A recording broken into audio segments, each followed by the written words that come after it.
Wow. Makanya jiwanya yang harus duluan. Ini sebabnya saya seneng ngobrol sama Mas Emil. Keren banget orang ini. Emang gayanya biasa banget, tapi kalau digali, seru.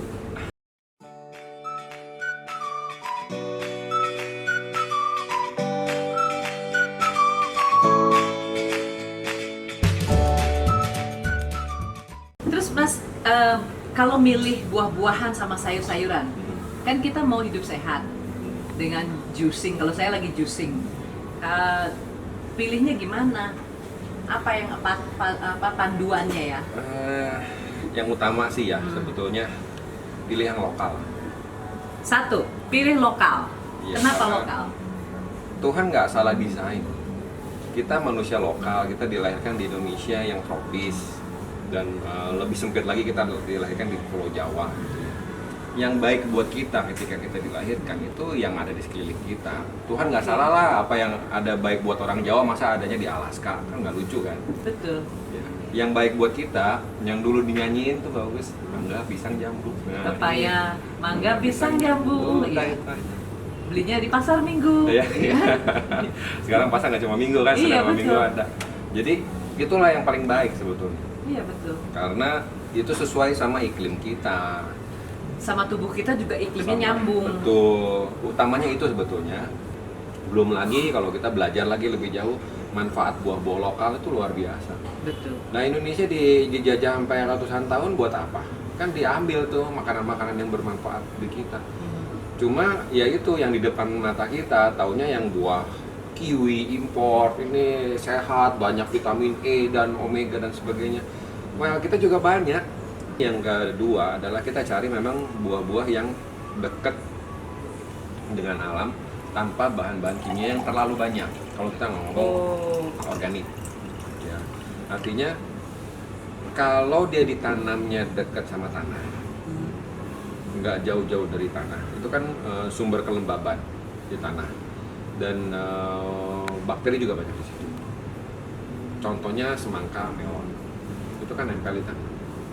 Itu ini saya dapat info dari teman-teman petani ya. Kalau dia mau mendekati panen, biasanya dikasih insektisida dan fungisidanya itu double dosis gitu. Banyak sekali. Untuk menjaga supaya nggak diserang sama hama. Itu sebabnya dibilang semangka banyak pestisidanya. Betul. Dan strawberry sebetulnya. Teman-temannya berries, ya itu. Teman-temannya berries, iya karena dia kan lembek banget kan. Iya, dan dia kan kalau lihat berries kan buah terus tuk ke tanah gitu kan. Iya. Dan itu kan di situ sumber bakteri. Kalau nggak dikasih pestisida, dia udah hancur duluan. Betul. Orang lebih suka ngelihat tampilan. Betul. Daripada sebetulnya mempelajari apa sih benefitnya. Iya, betul. Sekarang sih udah mulai ya orang belajar dari buah juga ya. Mereka lagi mencari buah yang memang lebih dekat di daerahnya dia dibanding buah-buah yang kayaknya keren tapi dari luar. Betul. Kayak durian, kita punya durian enak banget gitu ya. Durian itu ya, kalau ngomong durian ya. Orang kan bilang takut makan durian, nggak sehat katanya. Itu salah. Salah tuh. Tuh kan orang bener kan yang salah. sehat yang boleh makan durian. Orang yang sehat yang boleh makan durian. Artinya? Karena durian itu vitamin C tinggi. Wow. Tetapi dia mudah sekali terfermentasi, sehingga kalau kita makan kan hangat. Iya. Kalau darah kita nggak bener nih, ada yang klok, ada yang apa, tersumbat, nah kena tuh. Jadi memang pada dasarnya orang ini udah nggak sehat. Betul. Jadi orang harus sehat dulu baru boleh makan durian. Makanya waktu saya bilang saya just fasting. Kemudian waktu itu saya makan buah-buahan dan sayur aja. Kemudian saya pergi ke Padang, saya makan 4 biji durian, 4 buah durian. Dan buah saya atau buahnya. Saya makan 4. Dan berat badan saya nggak naik gitu karena saya udah sehat kan. Ternyata itu jawabannya. Kan udah sehat. Iya, betul. Saya tuh banyak minum air kelapa, Mas Emil. Apa sih manfaatnya? Mas Emil juga minum air kelapa? Iya.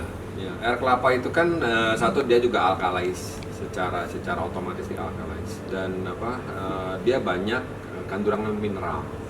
Kandungan mineralnya itu yang memang setara katanya setelah penelitian itu dengan air susu. Jadi memang kalau kita minum air kelapa, mineral-mineral yang kita butuhkan itu ada di dalam badan.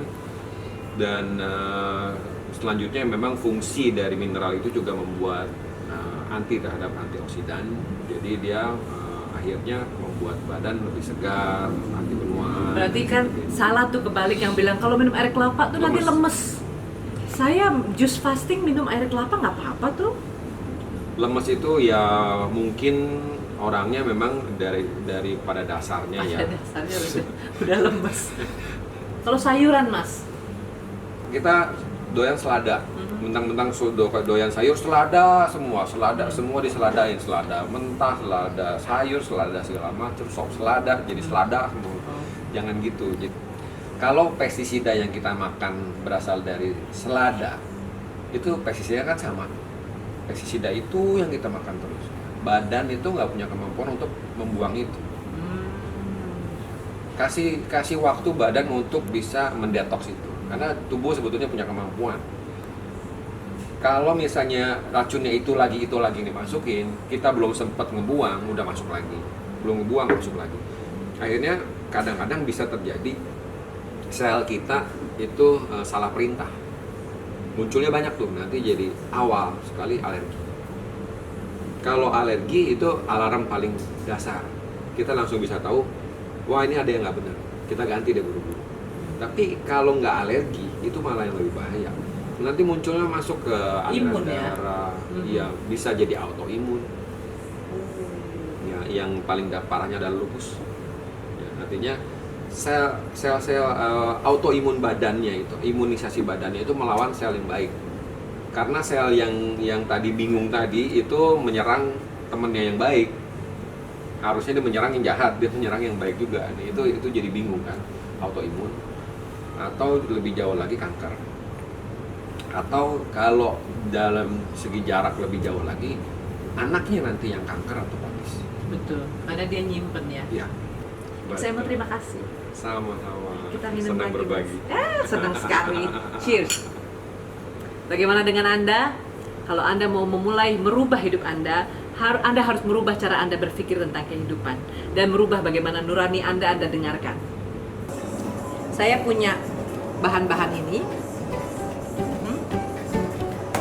Saya berencana untuk bikin salad. Ini kan kalau makan salad seperti tadi, kalau dikasih saladnya di piring kan, saya nggak puas karena salad di piring cuma segini kan. Ya, kayaknya nggak banyak, bisa dibanyak sekali. Kalau makan cuma segini kan salad yang buat di piring itu, jujur, ya kan. Tapi ini saya ambil 2 ikat tadi, jadi banyak sekali sayurnya seperti ini, ya. Kemudian supaya ada airnya saya kasih timun supaya tambah seger, apel, kemudian lemon, kemudian ginger. Tapi gingernya nggak sebanyak ini ya, sedikit aja sesuai selera. Kalau suka pedas, suka anget boleh banyak. Dan saya tambahkan ini lagi, daun mint. Ingat ketika bikin jus sayur, banyakin sayurnya, banyakin yang jenis sayuran. Buahnya hanya sebagai pelengkap saja. Oke, let's do this.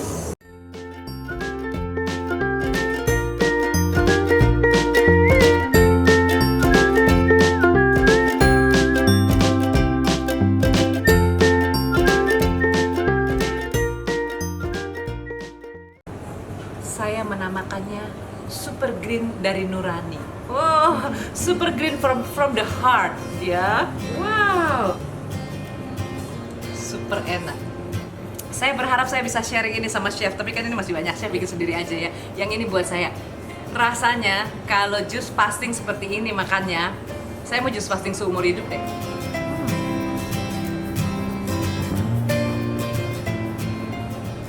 Buat Anda, kalau mau jus fasting seperti saya, ayo hidup sehat. Hidup sehat dimulai dari sini.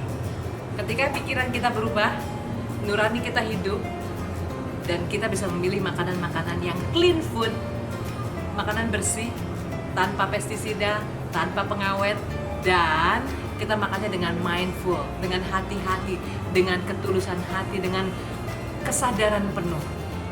Anda juga bisa membiasakan diri untuk makan makanan seperti ini atau minum seperti ini dengan melatih diri dengan mengikuti hipnoterapi. Saya membuat kelas workshop hipnoterapi. Kalau Anda mau ikut, ini dia nomor teleponnya. Anda bisa ikut dan di workshop saya nanti akan diajarkan atau saya sharing caranya bikin jus ini.